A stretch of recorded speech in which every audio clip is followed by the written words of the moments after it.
आताची मोठी बातमी वर्ध्यातून येते। वर्ध्याच्या आर्वी विधानसभेतून प्रिया शिंदे काँग्रेसकडून इच्छुक। आर्वी विधानसभेतून निवडणूक लढणार प्रिया शिंदेंचा आर्वी विधानसभेवर दावा। आर्वीच्या घराणेशाहीला प्रिया शिंदे विरोध। दोन्ही आमदारांच्या काळात विकास थांबला। काँग्रेस नेत्या प्रिया शिंदेंचा आजी माजी आमदारांवर आरोप। नेत्यांच्या नातेवाईकांना उमेदवारी न मिळता आर्वीत सर्वसाधारण कार्यकर्त्याला उमेदवारी मिळावी, काँग्रेस नेत्या प्रिया शिंदेची मागणी। आताची महत्त्वाची बातमी आपण बघतोय वर्ध्यातून।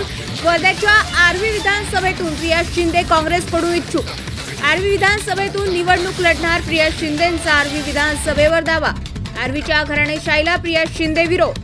दोन्ही आमदारांच्या काळात विकास थांबला। काँग्रेस नेत्या प्रिया शिंदेंचा आजी माजी आमदारांवर आरोप। आम्ही काँग्रेसची उमेदवारी मागितलेली आहे आणि काँग्रेस पक्षाने जर मला तिकीट दिलं तर मी नक्कीच या विधानसभेला येणाऱ्या विधानसभेला काँग्रेसची उमेदवार म्हणून इलेक्शन लढायला इच्छुक आहे।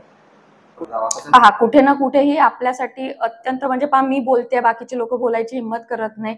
मी काँग्रेसमध्ये पण काम केलं, जास्त मी काँग्रेस विचाराचे काँग्रेसमध्येच काम केलंय, पण नंतर काही वर्षामध्ये मला आर्वी विधानसभेमध्ये जो त्रास झाला त्याच्यामुळे मी बीजेपी मध्ये गेली होती। मी तिथे पाहिलं कोणी किती म्हणो, शेवटी घराणेशाही ही चालतेच, याच्यामध्ये नो डाऊट। माझं असं म्हणणं आहे, बाकीचं क्षेत्र ठीक आहे की आपण म्हणतो वकिलाचा मुलगा वकील होतो, पण वकिलाचा मुलगा तेव्हा वकील होतो ज्या वेळेला तो अभ्यास करतो आणि तो एक्झाम पास होतो तर तो वकील होतो। त्याच्यानंतर त्याने किती चांगलं वकील व्हावं ते त्याच्या हातात डिपेंड असतं। सेम डॉक्टर सोबत बाकीच्या क्षेत्रासोबत।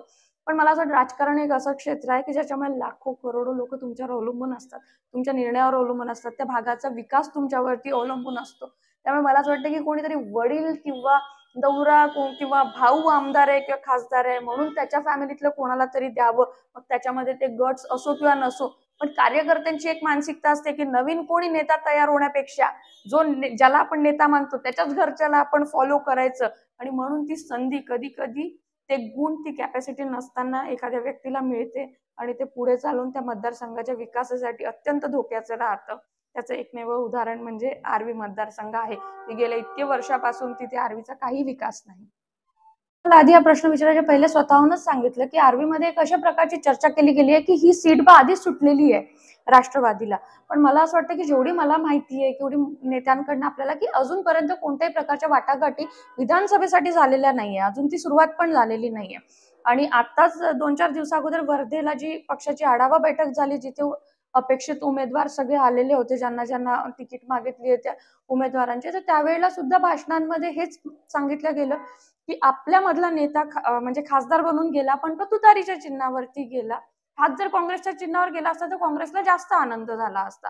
त्याच्यामुळे आता कुणाची मानसिकता नाहीये की एक खासदारकीची सीट गेल्यावरती, म्हणजे एक नेताही गेला आणि एक खासदारकीची सीट गेली तर आता पुन्हा कोणती विधानसभा इतक्या सहजासहजी तुतारीला द्यावी हे मला वाटत नाही की शक्य।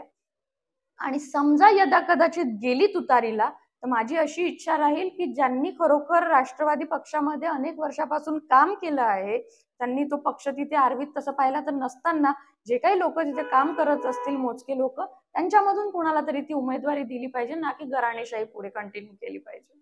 नाही, मला तर त्या ठरावाबद्दल नेमकं माहिती नाही, पण बघा कोणताही पक्ष असो फक्त दावेदारी, म्हणजे असं म्हटलं जातं की महिलांना संधी दिला जाईल, पण ज्यावेळेला खरोखर कोणत्या महिलेला संधी देते तर मला वाटत नाही की तिचं कर्तृत्व पाहून तिला संधी दिल्या जाते, मग तो पक्ष कोणताही असो। मग त्यावेळेला ती कोणत्या नेत्याची बायको आहे, कोणत्या नेत्याची मुलगी आहे, कोणाची बहीण आहे, याच गोष्टीवरती फक्त उमेदवारी दिली जाते। त्याच्यामुळे फक्त महिला म्हणून नाही, मी तर तसं म्हणजे महिला रिझर्वेशनच्या काही खूप मी सपोर्टनी नाही आहे। मला असं वाटतं की जे लोक स्वतः कर्तृत्ववान आहेत ते ओपन मध्ये लढू शकतात। आम्ही ओपन मध्ये लढायची हिंमत दाखवतो, विधानसभा तर ओपन मध्येच लढल्या जाते। त्याच्यामुळे फक्त महिला म्हणून नाही, पण आज मला असं वाटतं की या मतदारसंघामध्ये अमरभाऊ काळे असो, दादारावजी केचे असो, यांनी जे काम केलंय किंवा त्यांचं जे काही म्हणजे ते फील्डमध्ये असतात, लोकांच्या संपर्कात असतात, त्याच्यानंतर मला असं वाटतं की मी एकमेव अशी उमेदवार आहे की मी या मतदारसंघामध्ये फिरली आहे, पूर्ण मतदारसंघ पिंजून काढलेला आहे, प्रत्येक गावामध्ये माझे कार्यकर्ते आहे, मी लोकांसाठी आंदोलनं केली आहे, मी रस्त्यावर उतरलेली आहे।